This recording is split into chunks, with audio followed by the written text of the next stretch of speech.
something I need to explain. For instance, the old guy that babysat them, that surprised me because he molested both my girls.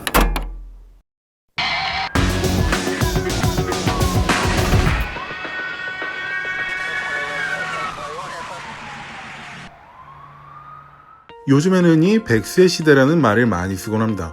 그만큼 의료기술이나 식생활, 주거생활 등 사람이 살기 편한 세상이 되었다는 것이죠. 그래서 60세가 넘어서 시작하는 황혼기의 연애도 아주 활발하게 일어나고 있습니다. 젊은 여러분들께서도 잘 알고 계시는 온라인 데이팅으로 말이죠. 그리고 여기 60세가 넘은 나이에도 카사노바라고 소문난 한 사람이 있습니다. 그 남자의 이름은 로버트, 레이, 스티브, 토마스, 빌리, 프레드, 마이클, 자그마치 20개가 넘는 이름으로 불리고 있었습니다. 대체 왜 이 남자는 60이 넘은 나이에 이렇게도 많은 이름을 갖고 여자들을 꼬시고 있었던 것인지, 그가 벌인 충격적인 일들은 무엇인지 함께 알아보겠습니다. 안녕하세요. 저는 쇼킹TV 톰슨입니다.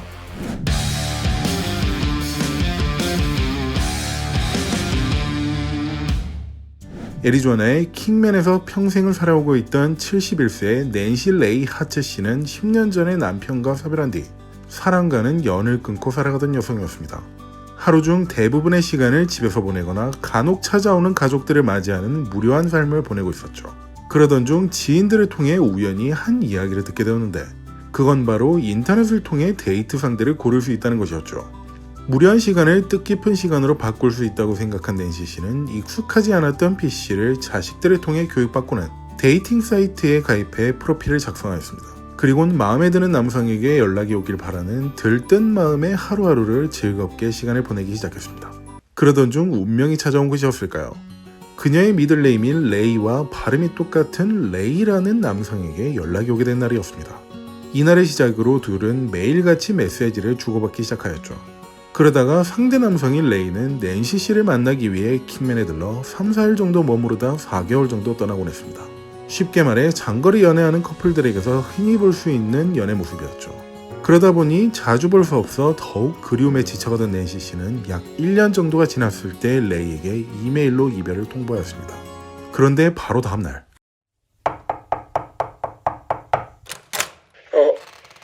레이 씨. 낸시 씨, 정말 미안해요. 제가 당신 마음을 헤아리지 못했나봐요. 아니에요. 많이 바쁘신데 제가 오히려 짐이 됐을 뿐이죠. 제가 미안해요. 그건 정말 말도 안 되는 생각이에요. 짐이라뇨. 전 항상 당신을 볼 날만 기다리고 있는걸요. 나랑 함께 떠납시다. 네? 여기서 평생을 살아온 거 알고 있어요. 하지만 지금 애리조나는 경제적으로 불안정하고 이 동네 집안 아래엔 뜨거운 용암이 흐르고 있어서 조만간 버려진 동네가 될 수 있어요. 그러니까 망하기 전에 이곳 모든 부동산들을 정리하고 나와 함께 떠납시다. 갑자기 찾아와 다소 황당한 말들을 쏟아내는 레이를 마주한 낸시는 큰 고민에 빠져버렸습니다.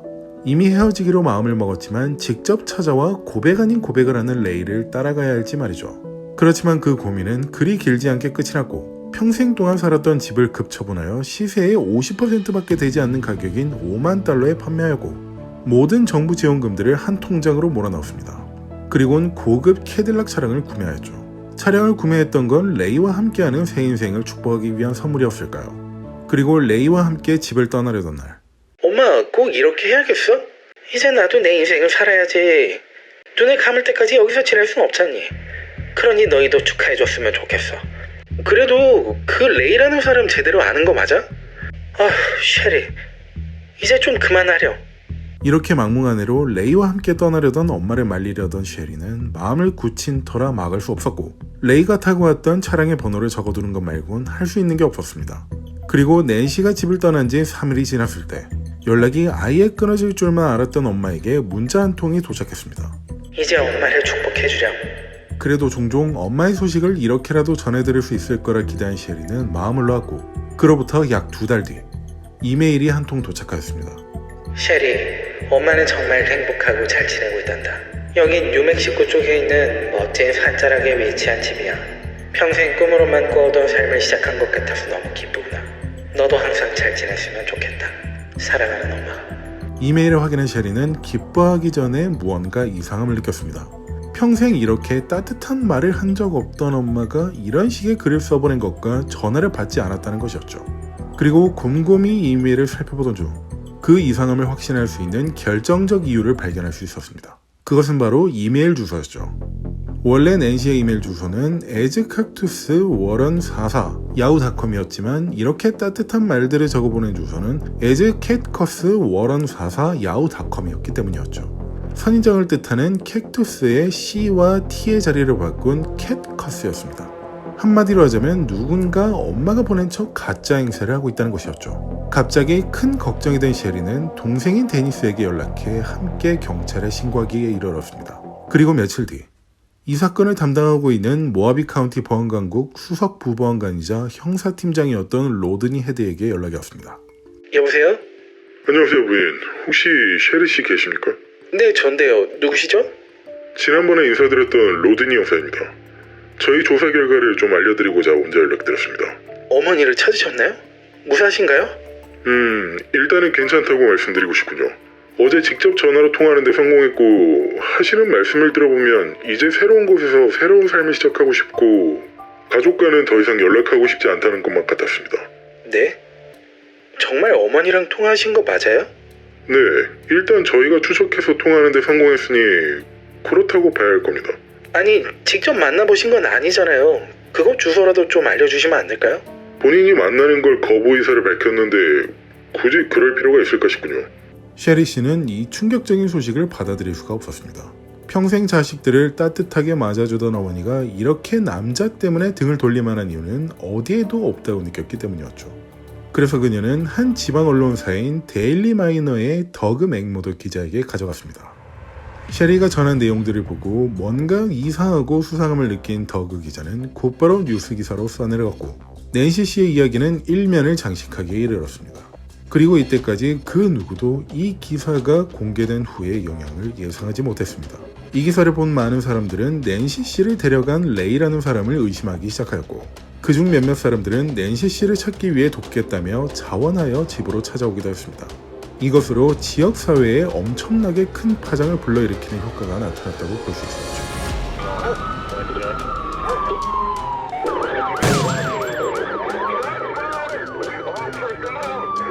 라일 샤먼 씨는 총 34건의 실종 사건을 수사하고 있던 꽤 유명한 사립탐정이었습니다. 그리고 TV를 보던 중 우연히 낸시 씨 사건을 접하게 되어 큰 흥미를 가지게 되었고 결국 셰리에게 연락을 취해 자신이 책임지고 낸시 씨를 찾아보겠다며 이야기를 했습니다.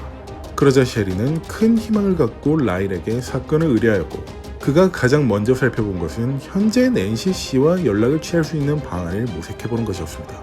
그리고 가장 먼저 눈에 들어온 것은 2통의 이메일이었죠. 정확히 말하자면 낸시 씨의 가짜 이메일과 그녀의 남자친구인 레이에게서 온 것이었습니다. 이미 가짜 이메일 주소에 대해선 경찰의 조사가 이루어졌던 부분이라 찾을 가능성이 없다고 판단하여 보류하였고 레이에게 연락을 취해보았습니다. 그러자 거의 곧바로 그에게 답장을 받을 수 있었죠. 낸시 씨에 대한 걱정은 하지 않으셔도 됩니다. 그리고 본인은 더 이상 가족과 연락하고 싶지 않다고 분명히 밝힌 상태입니다. 죄송합니다만 연락을 주시지 않는 게 좋을 듯 합니다. 그리고 이 내용을 셰리에게 알리자 이렇게 답장을 써달라고 요청하였습니다. 무엇이 되었든 저랑 직접 대화하라고 전해주세요. 전화로 하든 만나서 하든 뭐든 좋으니 꼭 저에게 연락을 주라고 해주세요. 만약 그게 되지 않는다면 FBI에 신고할 거예요. 그녀는 만약 이 내용까지 거절한다면 더 이상 가만히 앉아있을 수 없다고 생각했기에 이런 최후의 통첩을 보내게 되었습니다. 그리고 3일이 지났을 때 운전을 하고 있던 라일에게 한 전화가 걸렸습니다. 네, 라일입니다. 안녕하세요. 저 낸시예요. 셰리의 엄마 낸시 하츠.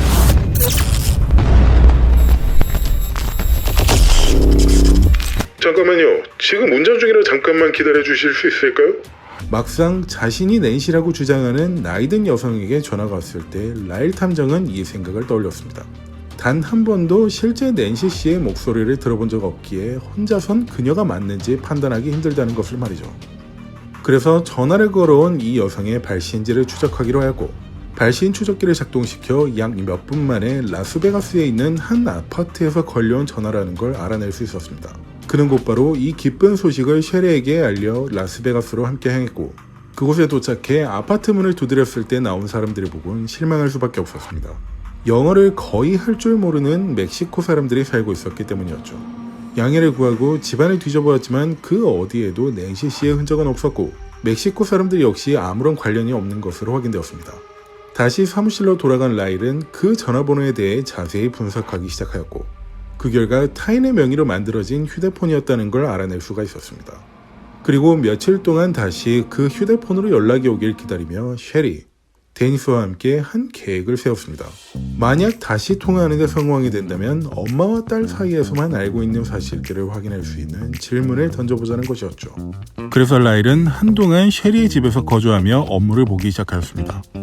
낸시라고 주장하는 여성에게 전화가 다시 걸려올 때까지 말이죠. 그리고 며칠이 지나자 그 여성에게 전화가 걸려왔고 라일은 녹음기를 켠 채로 전화를 받았습니다. Hey, I hate to bother you again. I know you're kind of tired of all this and stuff, but I'm trying to do everything I can to just prove to your daughter that you're okay, so that I can just end this case. Okay, I have talked to Denise on the phone twice in the past month. 이 목소리를 잠자코 옆에서 듣고 있던 데니스는 이 여성과는 단 한 번도 통화한 적 없었기에 어리둥절할 수밖에 없었죠. 그렇지만 이 작전을 계속 수행해야 했기에 라일 탐정은 맞장구를 쳐주며 본격적인 계획 실행에 들어가게 되었습니다. 첫 번째 질문. 데니스와 셰리가 어렸을 때 길 건너편에 살았던 그 할아버지 이름이 무엇이었죠? Maybe I need to explain, for instance, the old guy that babysat them. That surprised me because he molested both my girls. 이 답변은 데니스와 셰리 둘 모두에게 어처구니 없을 수밖에 없었습니다. 단 한 번도 성추행 같은 걸 당해본 적 없었고 항상 집 앞에 앉아서 새를 쳐다보고 있었기에 조류박사라고 놀렸기 때문이었죠. 한마디로 거짓말이었습니다. 이어서 두 번째 질문. 파파가 데니스를 뭐라고 불렀죠? He couldn't stand her because she was the result of an affair that I had. 이 대답도 데니스를 황당하게 만들 수밖에 없었습니다. 불륜 같은 건 있지도 않았고 파파는 흔히들 알고 있는 아빠라는 뜻이 아닌 데니스가 할아버지를 부르는 애칭이었고 할아버지는 그녀를 듀랑고 인형이라고 불렀기 때문이었죠. 이것으로 가족에 관해 하나도 알지 못하는 여성이라는 것과 어머니인 낸시 씨가 아니라는 것까지 확신할 수 있었습니다. 하지만 이들이 준비한 질문은 더 남아 있었기에 계속 이어갔습니다. The color of the Dodge Charger that you drove when they were little, was that a legitimate question or? It did have a charger and it was that bluish green color. 낸시 씨의 딸들은 전화기에서 흘러나오는 목소리를 가만히 듣고 있었습니다. 왜냐하면 어머니는 다찌 차저 같은 스포츠카를 단 한 번도 소유해본 적 없었기에 더 이상 희망을 가질 가치도 없었기 때문이었죠. 이것으로 확실히 어머니에게 무슨 일이 생긴 게 분명하다고 판단한 딸들은 보안관극으로 이 녹취 내용을 들고 가 다시 로드니 형사를 만났습니다. 그리고 이번에 셰리가 그에게 녹취 내용과 함께 넘겨준 것은 엄마가 레이와 함께 떠나던 날 타고 떠났던 차량의 번호였습니다. 곧 해당 차량의 번호를 조회해본 로드니 형사는 차주를 확인할 수 있었습니다. 레이가 아닌 제임스 브로닝 와이어스라는 사람으로 말이죠. 그런데 알고 보니 그 사람은 미술계에서 꽤나 유명한 화가로 확인할 수 있었고 실제로 그를 만났을 땐 그런 차량을 소유해본 적도 없다고 하였죠. 물론 셰리가 실제로 봤던 레이와 생김새도 달랐기에 이 주장은 모두 받아들여질 수 있었습니다. 레이가 그의 명의를 도용하였던 것이었죠. 휴대폰도 명의 도용, 차량도 명의 도용. 그렇게 레이의 존재가 미궁 속으로 빠져가는 듯 하던 중 몇 달이 지났을 때 낸시 씨가 마지막으로 떠났던 킹맨에서 불과 35km밖에 떨어지지 않은 애리조나주 유카에서 한 남성이 체포되었습니다. 그의 이름은 로버트 카노찬이었고 명의 도용 혐의와 허위 정보 제공 혐의였습니다. 바로 자신을 레이라고 속였던 그 남성이었죠.